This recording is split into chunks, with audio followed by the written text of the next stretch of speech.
ini nih ya, sekarang kita masuk nih. Maksudnya si GR ini kan apa sih memang orang Betawi ya, asli Betawi atau Saya Betawi Pondok Pinang. Betawi Pondok. Jadi moyang saya itu ada di data Belanda tahun 1881 sebagai tuan tanah di Pondok Pinang. Deket sini dong. Iya, Pondok Pinang, setengah kamusnya tuh jadi Pondok Indah. Ya, Pondok Indah ya. Jadi Pondok Indah. Iya, setengah. Itu tanahnya di situ dong. tapi memilih menjadi, apakah ada turunan dari sebelumnya bahwa memilih sastra gitu?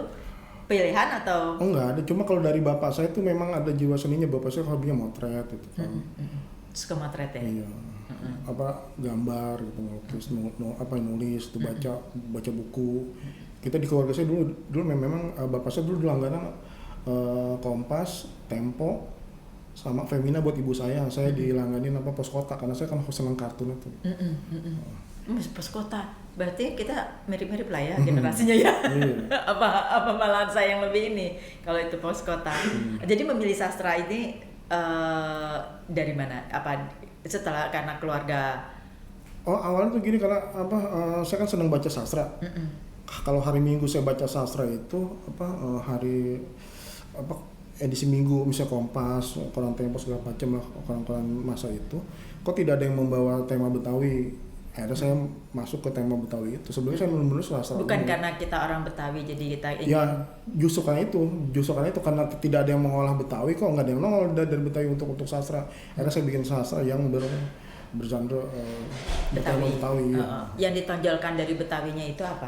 Sejarahnya, budayanya, apa ritus hidupnya gitu. Oh, ritus hidupnya segala macam, dan itu yang dimasukkan ke dalam buku. Ini buku puisi saya, puisi sejarah dan ini budaya. Ini buku puisi sejarah. Iya, kalau ini kan jurnal, jadi ini jurnal. Ini jurnal ada yang suruh bikin jurnal atau memang memang keinginan saya. Jadi tahun 87, 88, 89, 90 itu pernah ada jurnal Jali-Jali. Jurnal Jali-Jali, Journal of Betawi Socio-Cultural Studies. Itu pemimpin redaksinya Bu Mona Lohanda, dosen FIB UI sama Bu Yasmin.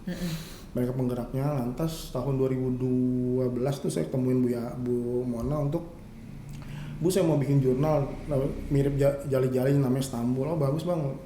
Di ini ya, Ibu Mona Lohanda mendukung itu dan mempersilahkan kalau misalnya ada naskah Jali-Jali itu dimuat, karena saya pikir di Betawi itu kan tidak ada jurnal semi ilmiah. Jadi saya sebagai orang Betawi saya berkewajiban harus ada jurnal semi ilmiah nih gitu. Ya, ini alhamdulillah sudah sampai Universitas Leiden itu alhamdulillah berlangganan sampai 2025 gitu. Dan dari ini, awal.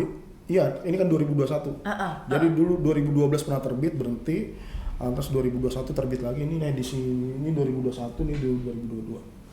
Yang 2023 enggak ada. Dan ini masih terus berjalan, ya, masih terus. Dan Universitas Leiden itu masih tetap langganan. Iya.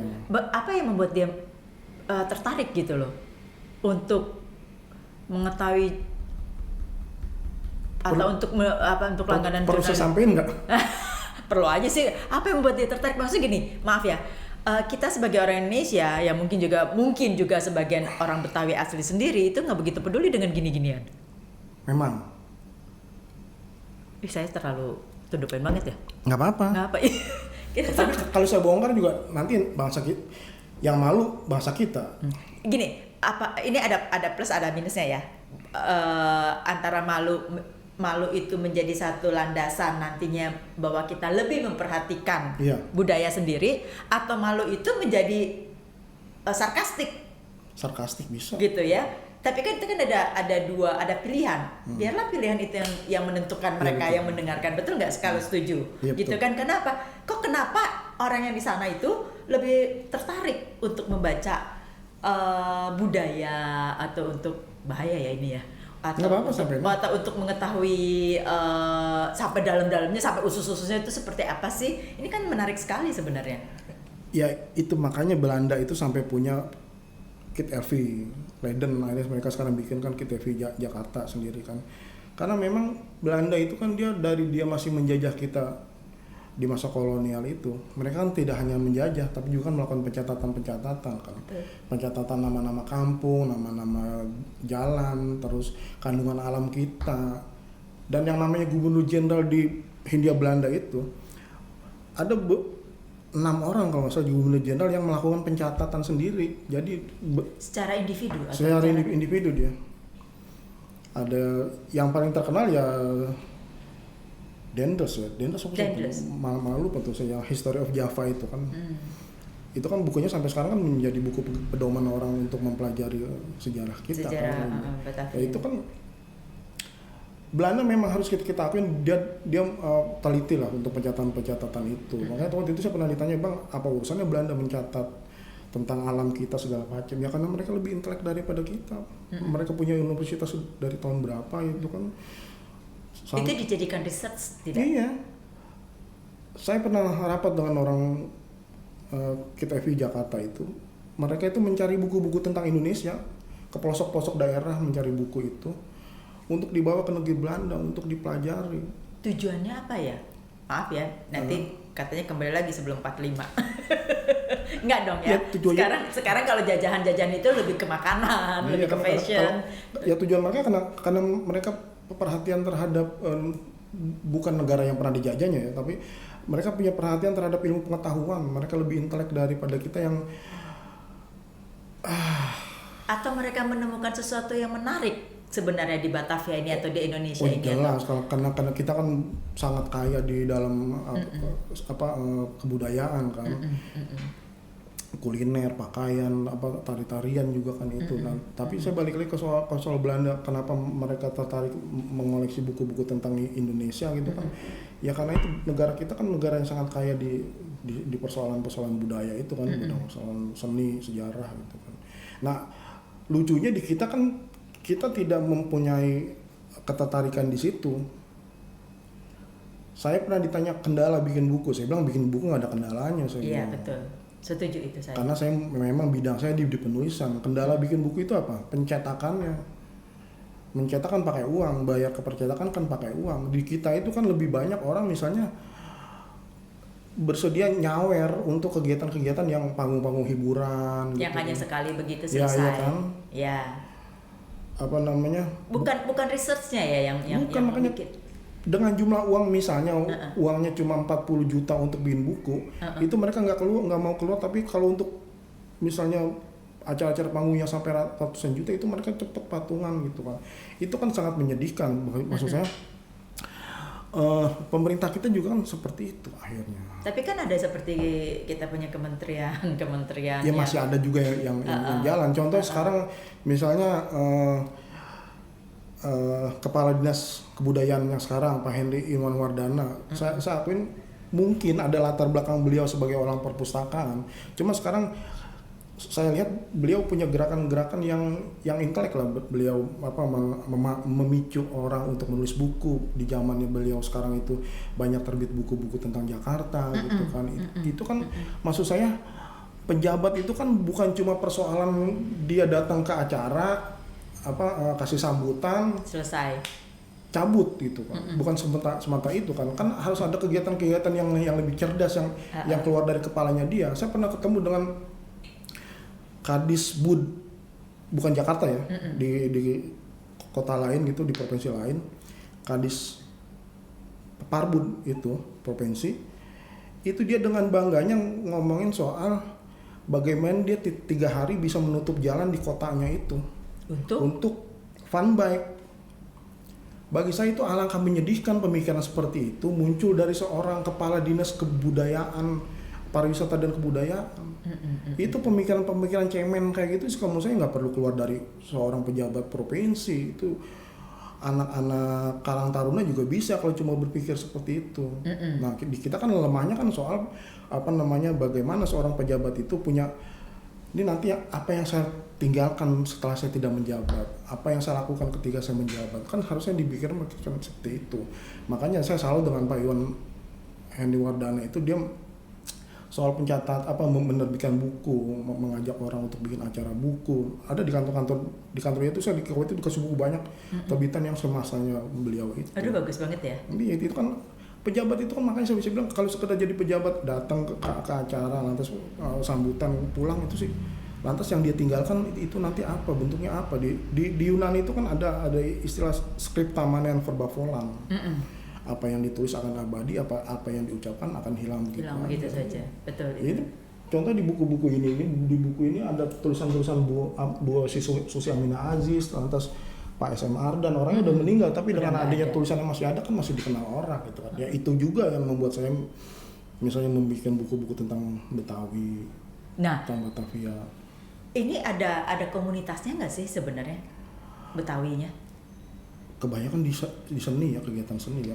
Nah itu dia. Kalau untuk jadi kalau menulis itu kan sesuatu yang ribet.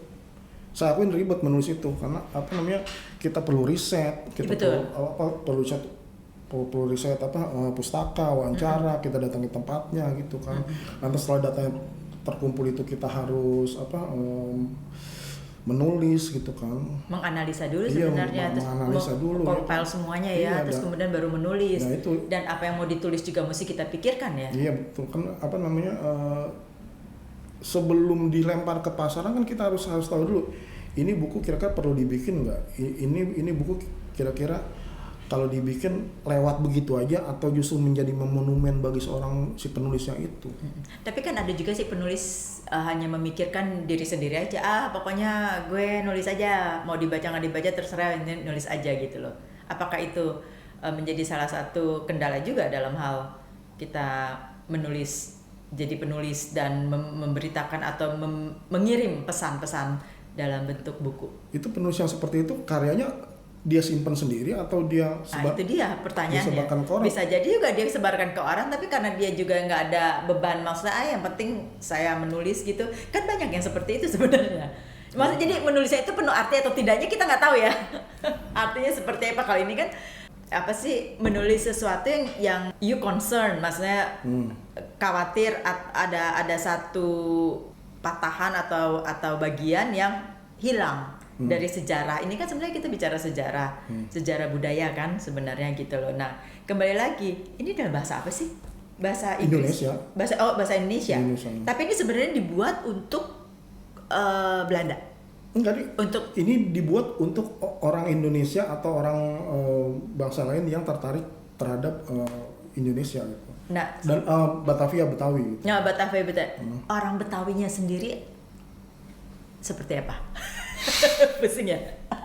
Nah, itu dulu sebelum kita bertanya orang Betawi, orang Indonesia dulu. Kan sukunya kita kan banyak banget. Nah, ini sekarang orang Betawi sendiri tuh menghargai nggak ini? Enggak, saya bilang enggak. Karena apa? Karena kurang sosialisasi kali atau? Enggak, bukan. Karena mereka secara sarkasme ya. Saya bilang orang Betawi pintar-pintar, makanya nggak senang baca buku. Itu secara sarkasme.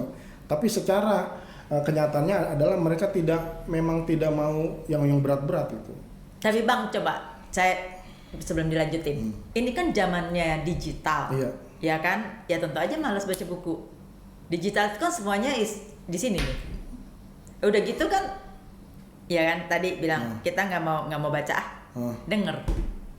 Iya, memang media sekarang media pandang dan dengar kan. Pandangnya hanya pandang aja, tidak ada artinya, tapi lebih banyak mendengarkan karena sembari nyetir kita bisa dengarkan gitu loh. Kan bukannya malas ini ya, nggak mau yang berat-berat gitu loh.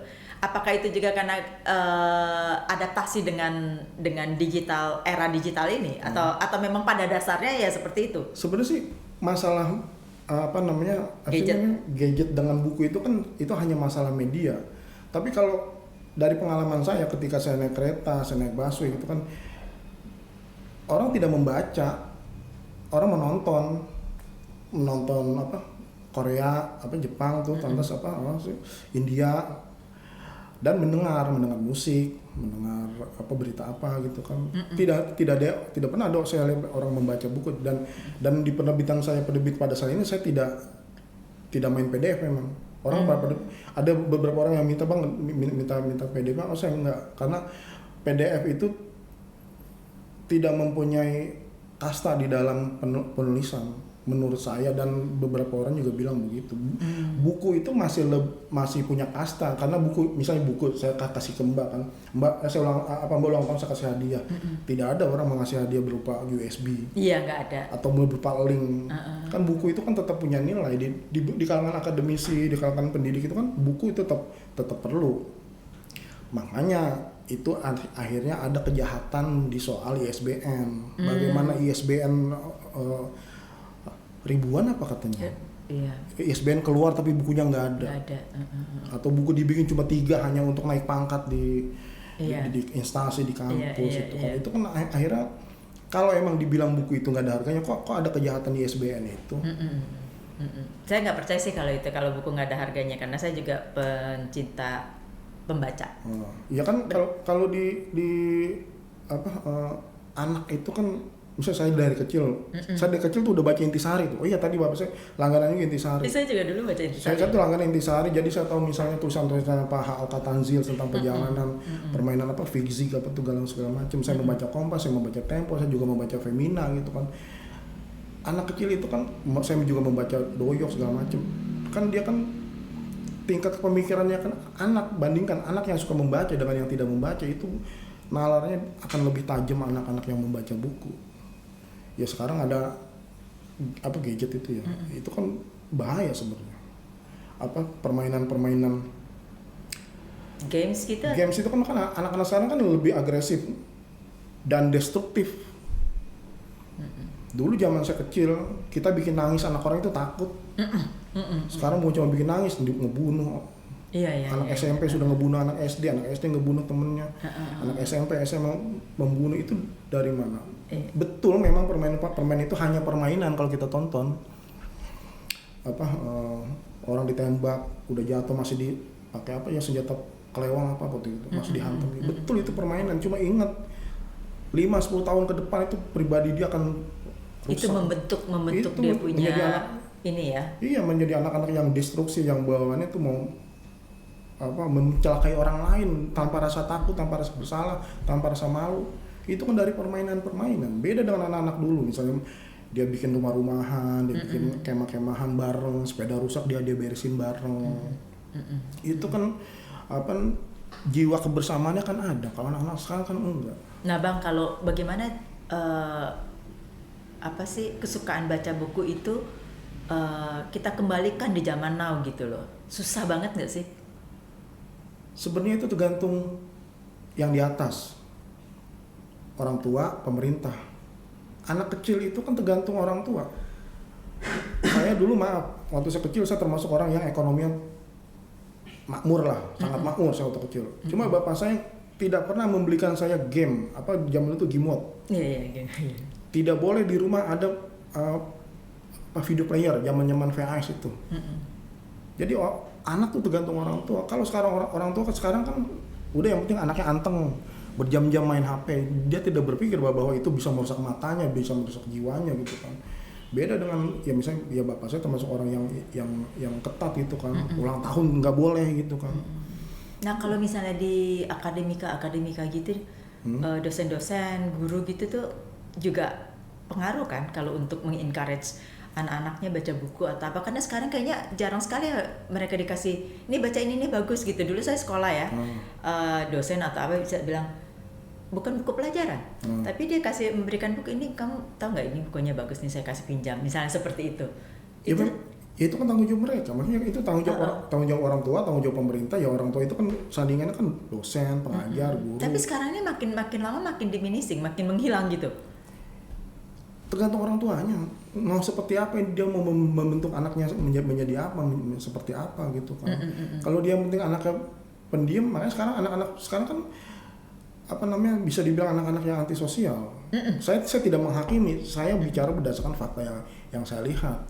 Ketika kita datang ke rumah teman, misalnya ada anaknya di depan rumah lagi main HP, kita assalamualaikum berapa kali, itu anak tetap main HP aja. Beda dengan anak kecil dulu kan, kalau assalamualaikum ada tamu, temennya bapak, temennya ibu, dia langsung bergerak. Atau misalnya di komuter lain duduk langsung terkesan tidur pulas gitu, tapi dia bisa berhenti di stasiun yang tepat, kan berarti dia tidak tidur sebenarnya. Tapi sebenarnya itu kan tindakannya dia untuk seperti itu kan sebenarnya tindakan ketidakpeduliannya dia terhadap orang lain. Yang penting gue duduk gitu, di depannya dia ada ibu-ibu, dia nggak peduli. Sama tadi saya kapan tuh saya lihat pin ibu hamil di komuter lain itu kan, kalau ibu hamil sekarang pakai pin. Sebenarnya itu adalah pin itu adalah bentuk ketidakpedulian orang lain terhadap ibu hamil. Orang dulu tidak perlu melihat pin, dia langsung bergerak. Bu, duduk bu. Sekarang apa kita harus ngasih duduk orang yang lagi hamil harus melihat pinnya dulu? Kan emang udah banyak yang berubah banget ya. Berubah banget itu namanya. Berubah banget ya. Silakan. Ini generasinya kita kayaknya beda banget ya. Oke, jadi tapi ini masuk kita balik lagi ke buku nih. Yeah. Soalnya ini bukunya bagus sekali. Ini diterbitkannya setiap periodically atau gimana? Per 3 bulan. Per 3 bulan ya, satu. Nah, dari apa yang ini kan budaya, social cultural studies ya. Berarti Bang research juga dong saya bisa minta tulisan-tulisan orang atau tulisan-tulisan yang udah ada saya di compile lagi, gini. Tapi pernahkah melakukan satu kayak kasus research di satu tempat yang Betawinya sangat kental? Sekarang orang Betawi yang sangat kental tuh di mana sih kampungnya? Boleh nanya. Nggak ada, udah nggak kental, udah cair semua. Udah cair semua ya? Nggak, dulu kan ada di tempat-tempat tertentu misalnya gitu, udah nggak ada ya? Yang sedikit sekali, bahkan tadi malam saya dapat informasi di tempat saya itu sudah tidak ada lagi rebana ketimpring. Alah. Jadi kalau dulu itu kan di Betawi itu misalnya yang arak-arakan pengantin itu kan pakai rebana ketimpring. Jadi beberapa daerah tidak pakai palang pintu. Memang berbeda-beda. Kayak di kampusnya di Pondok Pinang itu kan lebih ke soal lebih Islami. Jadi rebana ketimpring, rebana biang gitu kan. Sekarang udah nggak ada pemainnya karena udah pada meninggal gitu. Udah nggak ada penulisan lagi. Jadi nggak ada yang preserve dong. Maksudnya pemerintah pun nggak mempreserve.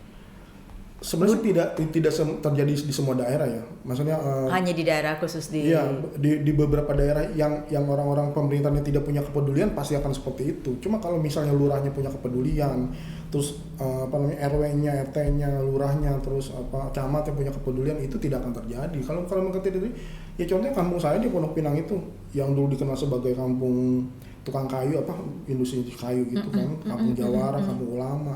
Udah nggak ada. Itu kan tukang kayunya udah berkurang, Jawaranya juga masih tersisa, tinggal ulama-ulamanya aja. Bisa udah banyak yang berubah karena memang masyarakat yang tidak peduli ditambah dengan pemerintah yang tidak punya perhatian. Akhirnya dua ini dikawinin udah hancur semuanya terus. Cocok, tapi kalau misalnya seperti sastrawan atau budayawan, misalnya di Jogja gitu kan banyak budaya itu ya, karena mereka mau preserve itu dan selalu berkumpul gitu. Iya kan, kalau di Jogja itu enak banget ngeliatin mereka. Tapi di Jakarta ini ada gitu. Ya Betawi ada, cuma dia di per daerah ada. Ya, mereka tuh biasanya berjual sendiri aja. Kayak saya di jurnal Istanbul ini saya bisa berjual sendiri aja. Ini penulis nggak ada yang saya kasih honor kok. Ya saya bayar honor dari mana? Orang saya ngelayotannya juga. Mencetaknya itu kan perlu percetakan. Ini apa ada yang dukung gitu? Apakah pemerintah dukung nggak sih? Pemerintah, alhamdulillah Dinas Kebudayaan waktu itu beli edisi 2021 Pak Iwan Wardana, lantas edisi 2002 juga katanya tahun ini mau beli juga. Itu masih lebih bagus ketimbang tidak ada sama sekali. Tapi memang ketika saya menerbitkan ini orang-orang pada heran, ini dapat dana dari mana? Nggak dapat dana dari mana-mana. Apa ini jadi ini sendiri atau gimana? Swadaya atau gimana nih? Nggak ada. Nggak ada sama sekali. Jadi berarti sendiri dong. Melakukan sendiri. Nah, by the time kita melakukan sendiri, setiap kali ini kan berapa banyak yang kita harus cetakkan? Seperti itu kan. Ini dijualnya di mana? Iya, sekarang antar temen aja, ditawarin ke temen. Networking di media sosial gitu kan. Oke di media. Nah, pertanyaannya gini. Karena sekarang generasi pendengar ya. Iya. Ini dibacakan nggak? Ada ya kayak itu sandiwara radio kayak gitu kan?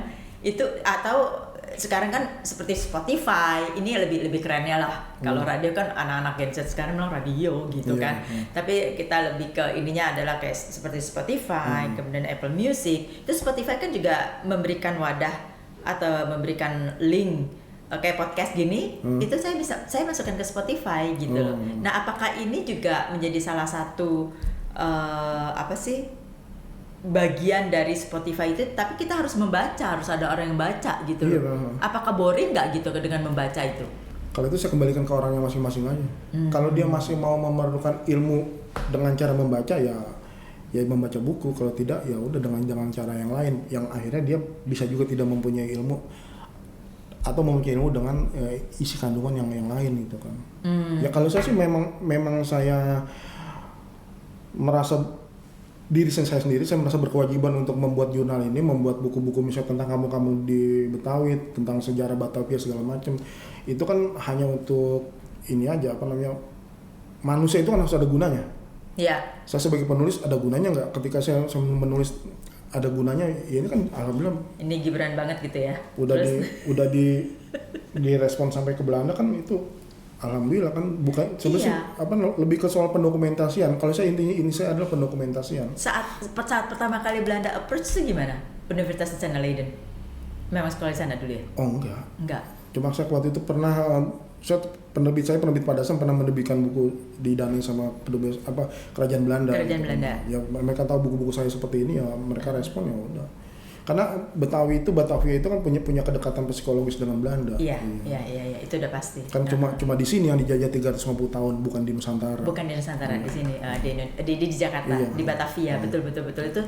Dan sejarahnya bagus banget. Saya sih nggak begitu, saya pembaca, tapi saya tidak membaca sejarah. Tapi saya sangat tertarik gitu loh untuk poin-poin tertentu lah. Jadi nggak yang intinya adalah saya pembaca buku lah sebenarnya.